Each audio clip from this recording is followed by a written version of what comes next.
She looked me dead in the eye, unflinching, and said, "He'll be staying over now. He's everything you're not." I smiled, not because I was okay, not because I forgave her, but because she didn't yet realize I'd already ruined him, not with fists or rage, but with quiet, deliberate truth.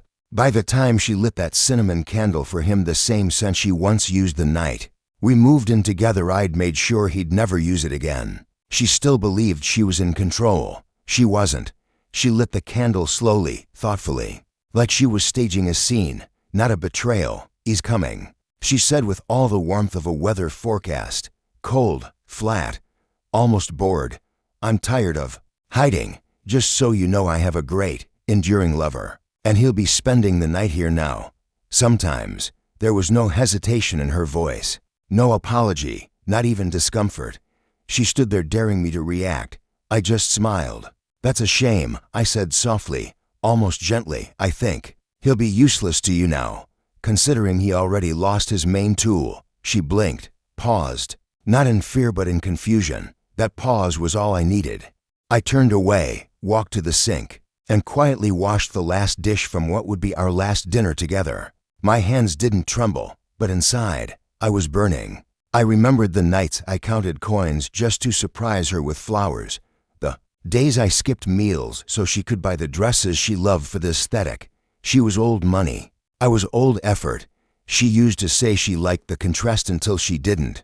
Her father shook my hand like he was afraid rust would stain his skin, but I kept building anyway. I made something out of nothing, built a name she wore like a necklace proud in public, but unclasped whenever it suited her shame. I thought love was loyalty, that loyalty meant time, and time I gave, years, sacrifices, pride. She gave me smiles, until she didn't. It started small, silences.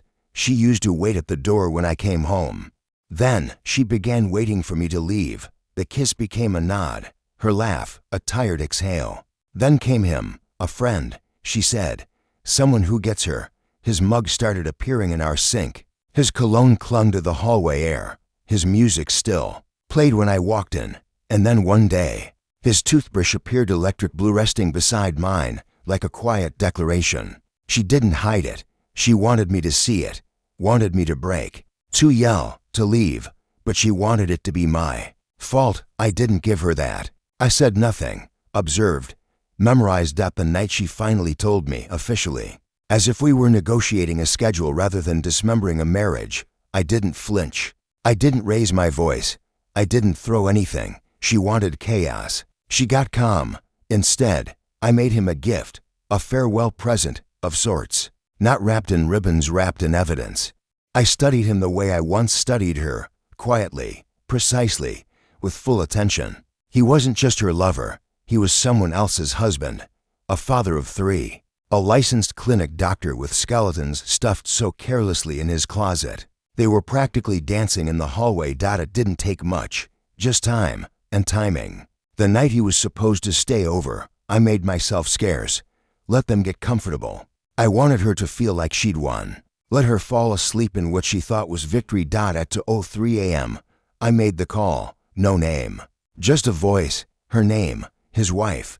I gave her everything: location, a hotel receipt, and a photo I wished to God I never had to take. She cried, then went dead quiet. That silence told me everything. The next morning, his clinic received an email. No threats, just attachments, testimonies, invoices, timestamps, dates, rooms, all real, all him. His wife filed for divorce. His license went under review. His name, his business, his future all cracked in a single day. But the real punishment wasn't public disgrace. It was personal loss. Her. He vanished. No more visits. No more smug texts. No more toothbrush. She asked me once, days later, her voice small, cautious, "Do you know if something happened to him?" I looked at her like I didn't understand the language she was speaking. "No," I said flatly.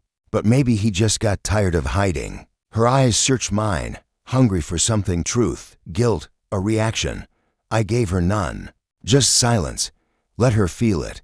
Let her see the wreckage she helped build and now had to live in. She moved out 2 weeks later. No drama, no apology, just left her key on the counter.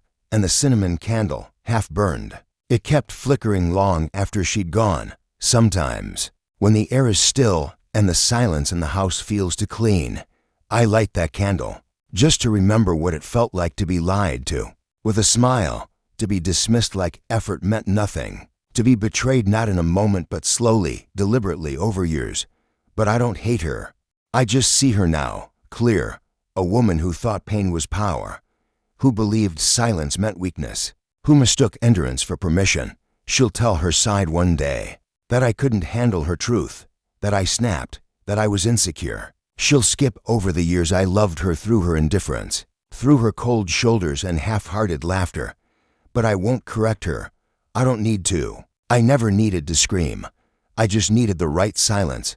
She lost two men that month, one to karma, the other to clarity, and neither are ever coming back. Sometimes the quietest goodbye is the loudest form of justice.